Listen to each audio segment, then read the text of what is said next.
Magandang araw sa ating lahat. Narito ang isang mainit na balita tungkol sa isang kabataang patuloy na nagiging inspirasyon ng maramihan, si Christian Nuvi. Sa kabila ng hamon ng buhay at hirap ng panahon, napatunayan ni Christian na kahit estudyante ka pa lang o nagsisimula pa lamang sa iyong career, posible at kayang-kaya mong kumita ng extra income. At ang sikreto niya, walang iba kundi ang natutunan niya dahil dito kay AM.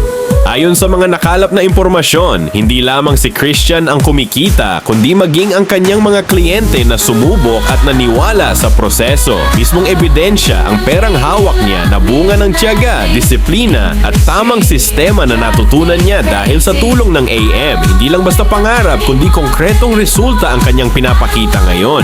Sa panahon na maraming kabataan ang naghahanap ng paraan para makatulong sa pamilya, nagsilbing inspirasyon si Christian. Nagsimula siya sa maliit, nagkaroon ng takot at pangamba, ngunit kalaunan ay natutunan niyang gamitin ang mga oportunidad na inilahad sa kanya ng AM. At ngayon, hindi na lang siya mismo ang kumikita, kundi maging ang kanyang mga kliyente na sumusunod at nagpapatupad ng parehong sistema.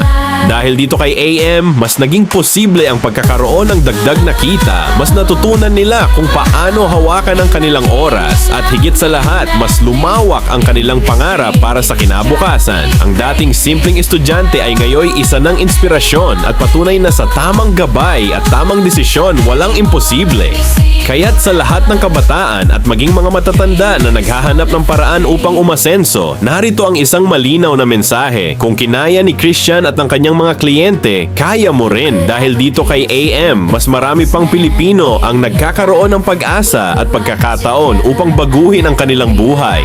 Kaya't abangan pa ang mga susunod na tagumpay at kwento ng inspirasyon mula kina Christian Nuvi at ang kanyang mga kliyente sapagkat ito ay simula pa lamang ng mas marami pang magandang balitang hatid ng AM.